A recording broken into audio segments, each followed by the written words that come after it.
हे guys, welcome back. So आज की video होने वाली है एक और नमूने के बारे में। एक नमूना है यूट्यूब पर जो यूट्यूब पे वीडियोस बना रहा है काफी टाइम से। 1,70,000 की ऑडियंस जुड़ी हुई है उसके साथ, और उसने भी सारी लिमिट्स क्रॉस कर दी हैं अफवाह फैलाने के मामले में। प्राइस प्रिडिक्शन इस लेवल पे जो फिजिबल ही नहीं है, इस तरह से करके उसका एकमात्र सिद्धांत रहता है वीडियोस बनाने का। क्लिक बेट लगाओ, जलेबी बनाओ और निकल लो। पब्लिक तो चूती है, पब्लिक को कुछ समझ में आता नहीं है। उसको क्या पता चलेगा कि क्या हुआ क्या नहीं हुआ, कौन जवाब दे ही देगा। मतलब अगर हुआ तो हुआ, नहीं हुआ तो कौन कौन जवाब देने वाला है। इसका मूल सिद्धांत यही है। अब जो इंसान है उसका नाम है टेक रंजन। ये इसका चैनल है और 1,70,000 लोग इससे जुड़े हुए हैं। अब इसने रिसेंटली सो मैनी लाइक सेवा इनू का 1 रुपया, और मतलब ये तो चलता ही है, इसका कॉमन है। सेवा इनू का 1 रुपया करने वाले तो बहुत सारे हैं।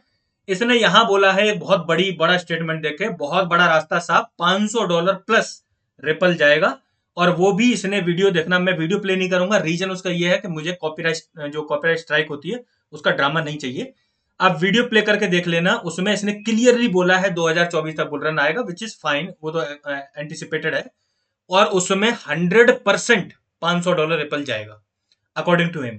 तो थोड़ा सा इसका अभी बस्ट अप करते हैं और फिर इसको थोड़ा सा नापते भी हैं, क्योंकि बहुत ज्यादा ही लेवल पे इसने अफवाह फैलाना शुरू किया। अब दूसरा और क्या करता है, लूना $100 और लूना क्लासिक $1। लूना क्लासिक को बहुत क्लोजली फॉलो अप कर रहा हूँ, एंड आई नो कि कितने साल का मामला है। $1 अभी आस पास भी नहीं है जो इसने अभी से प्रोडिक्शन देना शुरू कर दिया। और यहाँ पे देखो असलियत में जाएगा शिबा इनू 1 रुपया और लूना क्लासिक $1। ये इतने टाइम से लोगों को बेवकूफ बना रहा है, पता नहीं लोग इस पर सवाल क्यों नहीं उठाते और क्यों पूछते नहीं कि भाई तू कब से चूतिया बना रहा है, कितने टाइम से ये बेकार की जो प्राइस प्रिडिक्शंस है उनको दे रहा है। ऐसा होता तो कुछ है नहीं है। अब मैं आपको कुल रीजन बता रहा हूँ जो रिपल के बारे में इंटरेस्टेड होंगे। पहले मैं थोड़ा सा आपको रिपल को बता दूं लाइट नोट पर। रिपल का डिटेल्ड फंडामेंटल एनालिसिस में डेफिनेटली जरूर अवेलेबल कराऊंगा। हम डेली बेसिस पे एक फंडामेंटल एनालिसिस की वीडियो कवर करते हैं और उससे मुझे कुछ नहीं मिलता। आप अगर ध्यान से देखोगे तो इन वीडियोज पे 200-250 व्यूज आते हैं, क्योंकि नया टॉपिक होता है, लोग अवेयर कम होते हैं, तो ऑब्वियसली उस पर व्यूज नहीं आते। लेकिन फिर भी क्योंकि ये पब्लिक को मतलब उसके इंटरेस्ट में है, जो यूजर्स हैं, सब्सक्राइबर्स हैं, उनको उससे नॉलेज मिलती है, डिफरेंट डिफरेंट प्रोजेक्ट की उनकी जो अवेयरनेस आती है उनके बारे में। अलॉन्ग विद दैट जो लोग उसमें इन्वेस्ट करने थे उनको ये पता चलता है कि ये अच्छा प्रोजेक्ट है या नहीं है। सिर्फ उसी पर्पस के लिए मैं डेली एक फंडामेंटल का रखता हूँ, ताकि व्यूज आए या ना आए लेकिन उनका फायदा हो। लेकिन अब इनकी थोड़ी सी मैं रियलिटी बता दे रहा हूँ। पहले सेक के जो अभी केस क्या हुआ है, रिपल के बारे में थोड़ा बेसिक बताऊं कि अगर ये बहुत फंडामेंटली स्ट्रॉन्ग कॉइन है, डेफिनेटली इसमें कोई भी दो राय नहीं है। पीयर टू पीयर अगर ट्रांजेक्शन करनी है या फिर क्रॉस बॉर्डर पेमेंट सेटलमेंट करना है, उसमें आज की डेट में लीड है। मतलब इसके ने ले रखी है लीड। और अगर सीबीडीसी डिजाइन करनी, सेंट्रल बैंक डिजिटल करेंसी, तो उसके जो रिपल की जो लेजर है उसको यूज कर बहुत इजीली डिजाइन हो सकती है। कई कंट्रीज के लिए पायलट प्रोजेक्ट ऑलरेडी चल रहा है और वो डिजाइन भी कर रहा है। That is fine, totally acceptable. दूसरी चीज आती है कि इसका जब पिछला बुल रन आया, हर कॉइन ने अच्छा खासा परफॉर्म किया, ये नहीं कर पाया। उसका कुल रीजन था सेक वर्सेस रिपल। जो सेक जो कैसे ऑर्गेनाइजेशन है उसने ऑलरेडी इस पे केस कर रखा है। रिसेंटली अब क्या हुआ है, हिनमैन डॉक्यूमेंट का जो केस है, मतलब हिनमैन जो उसके पहले उस टाइम पे डिप्यूटी डायरेक्टर रहे, डिवीजन डायरेक्टर जो पहले रहे थे 2018 में, उन्होंने एक स्पीच दी थी जिसमें बोला था कि जो बिटकॉइन और इथीरियम सिक्योरिटी नहीं है। इतना उनका कहना था। अब जो सैक है उस स्पीच को प्रोड्यूस नहीं करता और कोर्ट के सामने नहीं लाता, तो कोर्ट ने क्या किया है, सैक का सेकंड अटेम्प्ट है उसको ओवर रूल्ड करते हुए उसको बोला आप पहले वो डॉक्यूमेंट पेश कीजिए जिसमें हिनमैन ने बोला कि सिक्योरिटी नहीं है। तो ये रिपल के फेवर में है, इतना सा सीन है बस। अब यहां से रास्ता क्लियर हो रहा है कि रिपल के जीतने के चांसेस बढ़ गए हैं, क्योंकि सैक यहाँ पे अपनी मतलब मिस्टेक को कितना भी कवर अप करने की कोशिश कर रहा था बट नहीं कवर कर पाया।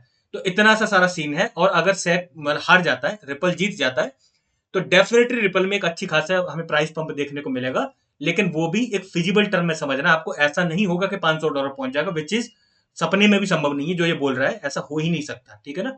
अब थोड़ा सा देखते हैं इसका टोकोनॉमिक्स पार्ट दिखाता हूँ। टोकोनॉमिक्स पार्ट आप देखोगे तो आपको प्राइस प्रिडिक्शन में इजीली पोटेंशियल का अंदाजा लग जाएगा। और एग्जैक्ट अगर आपको प्राइस प्रिडिक्शन करनी है कि कहाँ से रिवर्सल का सिग्नल मिल रहा है, तो उसके लिए हमें टेक्निकल एनालिसिस की जरूरत पड़ती है, जो इनके लिए दूर दूर तक की चीज है नहीं है। कभी सारे टेक्निकल एनालिसिस करेंगे नहीं, वो बकवास से बकवास टारगेट देते रहते हैं। ये बवासीर मैंने इंडिया में ही ज्यादा देखी है, मैंने बाहर के यूट्यूबर्स में ऐसे बकवास प्राइस प्रिडिक्शन का ड्रामा नहीं देखा जो जो इंडिया में करते हैं। सबसे ज्यादा यहीं पे ये ड्रामा देखने को मिलता है।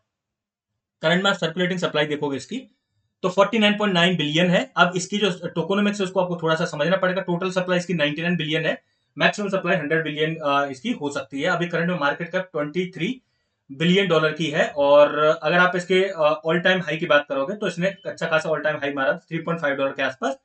लेकिन उस टाइम पे इसकी जो सर्कुलेटिंग सप्लाई डिफरेंट थी। और अगर आप मार्केट कैप की टर्म में देखोगे तो 120 बिलियन डॉलर की मार्केट कैप तक चला गया था।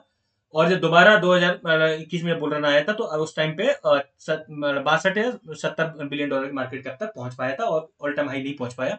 और उसका रीजन था कि उस पर केस चल रहा था, तो लोग इतना ज्यादा इसमें इंटरेस्ट नहीं ले रहे थे। लेकिन टेक्नोलॉजी वाइज ठीक है, फाइन, कोई दिक्कत नहीं है। अब इसकी टोकोनॉमिक्स को आपको समझना पड़ेगा। इसकी टोकोनॉमिक्स का होल पार्ट क्या है कि इसकी जो सर्कुलेटिंग सप्लाई है उसमें वो क्या करते हैं, पहले तो इसमें इन्फ्लेशन भी होता है और डिफ्लेशन भी होता है। इन्फ्लेशन का रेट कितना 8 पॉइंट समथिंग परसेंट है, मैं अभी आपको दिखा दूंगा कितना है।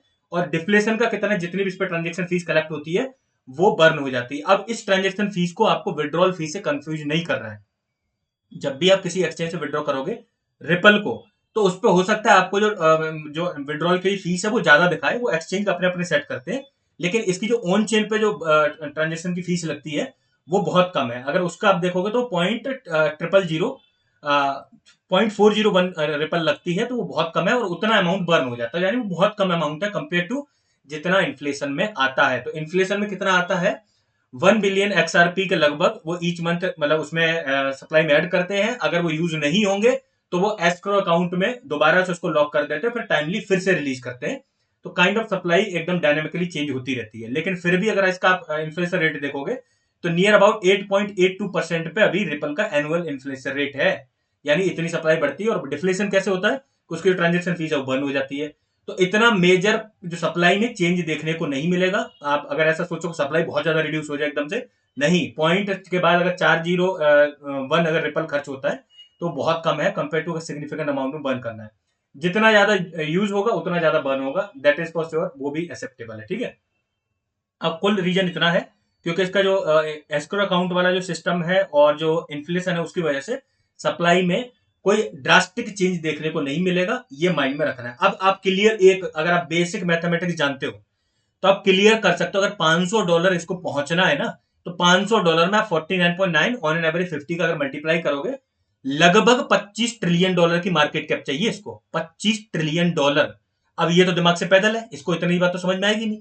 25 ट्रिलियन, जहां पे बिटकॉइन मतलब 1 ट्रिलियन मुश्किल से पहुंच पाया था बुल रन में, और उसके बाद होल जो मतलब क्रिप्टो का वैल्यूएशन था, वैल्यूएशन नियर अबाउट लाइक 3 भी नहीं पहुंच पाया था, वहां के आसपास तक तो इतने $1 ट्रिलियन तक बुल रन में पहुंच पाया था। और अभी तो 1 ट्रिलियन के भी नीचे है। दैट इज लाइक जग जाहिर है, आप खुद डाटा चेक कर सकते हो और वेरीफाई कर सकते हो। अब बात आती है ये लोग करते क्यों है ऐसा, क्या मिलता है इनको। इनको मिलता है पैसा। पैसा कहां से मिलता है, जो वीडियो में जब तक ये एकदम सनसनीखेज बात नहीं करेंगे तब तक लोग देखते नहीं है। और जब तक सनसनीखेज बात करके व्यू नहीं आएंगे तब तक इनको पैसा मिलेगा नहीं। ये अपने स्वार्थ के लिए पब्लिक को चूतिया काटते हैं बस। अब यहाँ पे मैं कुछ चीजें मेंशन करना चाहूंगा। पहले तो ये वीडियो कहीं ना कहीं से घूम फिर के इसके पास पहुंच जाएगी, आई एम क्वाइट श्योर, क्योंकि मैं पब्लिक प्लेटफॉर्म पर बना रहा हूं। मैं इसको ओपन चैलेंज देता हूं। अगर ये नेक्स्ट बुल रन की बात कर रहा है ना कि $500 पहुंच जाएगा, मैं चल तेरे को मतलब 80% का डिस्काउंट देता हूं। अगर ये $100 भी अगले बुल रन में पहुंच गया ना, तो मैं उसी दिन इमीडिएट बिना किसी एक शब्द बोले चैनल बंद कर दूंगा, अगर $100 पहुंच जाए तो। अगर इतना ही कॉन्फिडेंस है तो एक्सेप्ट कर ले चैलेंज से। और दूसरी चीज मैं मतलब यहाँ पे ये बोलना चाहूंगा कि इन्होंने ऑलरेडी ये इनका जो सिद्धांत है, मुझे लगता है ये समझते हैं। इनके अगर साइकोलॉजी समझने की कोशिश करूं, तो पब्लिक तो साली चूती है, उसको कुछ नहीं समझ में आता, जो मर्जी बोलो निकलो। या तो ये ऐसा है या फिर मतलब लाइक ये पूरी तरह से मतलब लाइक कह सकते हैं इनका जो कंसेप्ट है वो हिले हुए हैं और बिना सोचे समझे इस तरह की प्राइस प्रिडिक्शन कर देते हैं। And he manage to reach like 1,70,000 subscribers by doing this. I can't even believe it. And third most thing जो इसके लिए है स्पेशली, पब्लिक के पैसे की भी रेस्पेक्ट करो, क्योंकि वो लोग भी मेहनत से कमाते हैं। अगर उन्हें एनालिसिस नहीं करना आता तभी तुम्हें आके देखते हैं और तब तुम्हारी दुकान चलती है। अगर उनकी रेस्पेक्ट नहीं करोगे लॉन्ग टर्म में सब सीख जाते। मां के गर्भ से कोई सीख के नहीं आता, धीरे धीरे करके सीखेंगे, दो चार धोखे धक्के खा के सीखेंगे। लेकिन जब सीख जाएंगे ना तो तुम्हारी दुकान फिर नहीं चलेगी। इसीलिए सुधर जाओ और अच्छा कंटेंट बनाओ। अच्छा कंटेंट इन द सेंस कुछ एडअप करो उनकी नॉलेज में और उन्हें सही फैक्ट बताओ, जो है वही बताओ। इस तरह की जलेबी मत बनाओ, इनसे कुछ नहीं होने वाला। I hope so you understand, ये मैसेज को समझ में आ जाए एंड इन फ्यूचर ना करें, क्योंकि यही नहीं है, उसने बहुत सारे कॉइन में ऐसी गंदगी पा रखी है और जिसका कोई मतलब नहीं है, लाइक कुछ भी नहीं है, सिर्फ उसको पैसे कमाने हैं और उसके लिए वो कुल ये ड्रामा करता है। ये सब मतलब मैं कई को नोटिस कर चुका हूं क्यों बार बार इतना करते हैं, क्यों बार बार ऐसे ही सनसनीखेज अफवाहें फैलाते हैं? इसलिए ताकि लोग आके देखें, एकदम उनको लगेगा क्यूरियोसिटी, पता नहीं क्या होगा कि कैसा न्यूज आ गई जिसकी वजह से इतना पहुंचने वाला है। एंड देन वहां पे उन्हें मिलता क्या है? घंटा। क्यों? कुछ होता ही नहीं वीडियो में, कोई टेक्निकल एनालिसिस, कोई फंडामेंटल एनालिसिस नहीं। बिना फंडामेंटल एनालिसिस के how can you give the potential target? आप कैसे किसी का पोटेंशियल जज कर सकते हो बिना फंडामेंटल एनालिसिस किए, बिना टेक्निकल एनालिसिस के? हाउ हाउ कैन टेल के कब इसमें रिवर्सल आने वाला, कब प्राइस में अप्रिसिएशन देखने को मिलने वाला है? It's totally bullshit. Stop this nonsense. और इस तरह के नॉनसेंस से कुछ नहीं होने वाला है, इससे ऐसा मत करो। और पब्लिक को चूतिया मत समझो, वो सब समझते हैं, बस यही है, धीरे धीरे करके अवेयर हो रहे हैं और अवेयर हो जाएंगे, एक दिन हो जाएंगे और फिर देखना तुम्हारी दुकान बिल्कुल बंद हो जानी है।